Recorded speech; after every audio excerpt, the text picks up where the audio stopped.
A sum of money is divided among Ava and Lore in the ratio of 4:7. If Lore's share is 616 pesos, find the total money or total amount of money. Well, of course, i-identify muna natin yung given. Susulat ko dito si Ava and Lore. Since si Ava man ang unang na-mention, dun din kayo magbabase kung anong ratio ang unang na-mention. Ibig sabihin, 4:7. So si Ava yung unang na-mention and then sa ratio is 4 yung na-mention. Yung corresponding share niya is 4. And then, kay Lore naman, siya yung sumunod na na-mention at yung sumunod na share naman, ibig sabihin, sa kanya yon. So, Lore, 7 yung share niya. So, for now, mag-draw ako ng bars accordingly. So, kay Ava, 4 yung share. So, 4 bars yung i-draw ko. 1, 2, 3, 4. And then kay Lore naman, syempre 7 yung i-draw ko na bar. 1, 2, 3, 4, 5, 6, 7. According sa statement, yung share daw ni Lore is 616 pesos. So, dito ko ilalagay. Lagay natin yung 616 pesos because we're talking of money. Now,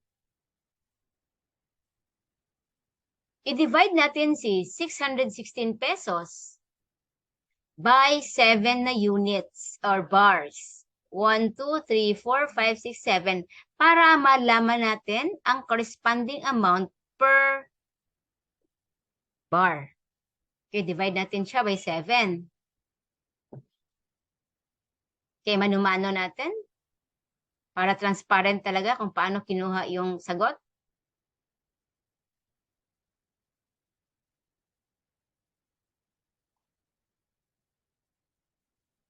Okay. 88 pesos daw. So, 88 pesos. Ibig sabihin, yung 88 pesos, dito yun ilagay, yun yung ano niya, corresponding amount per bar. Ilagay ko yung 88.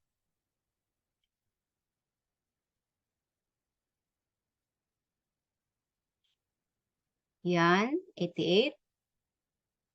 Since 88 yan, 88 din yung remaining dun kay Ava.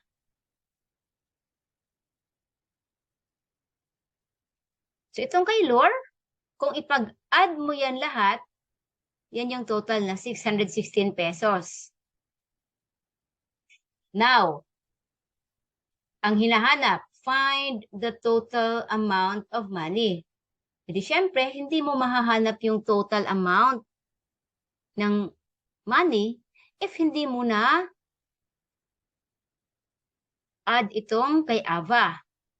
Kasi given naman yun kay Loro, 616 pesos naman yan. So, kay Ava, 88 plus 88 plus 88 plus 88. Or in short, i-multiply natin si 88 by 4. Kasi 4 man yung kay Ava. 1, 2, 3, 4 man yung bars niya. Okay? Okay.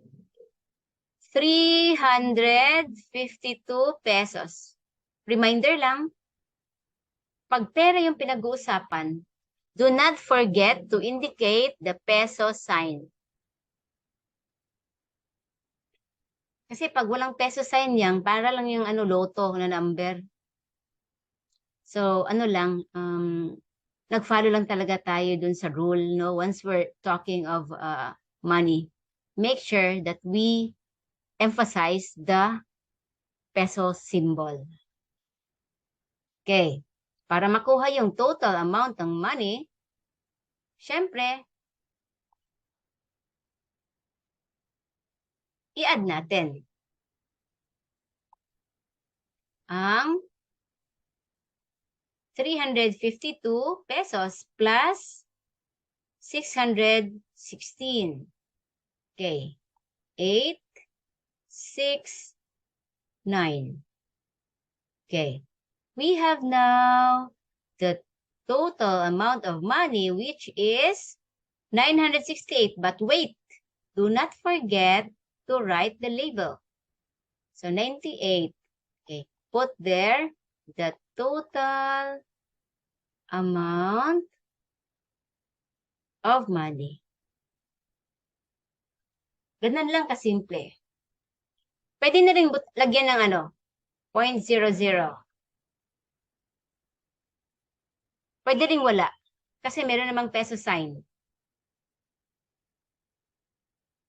Okay, sana may natutunan kayo. Paalam!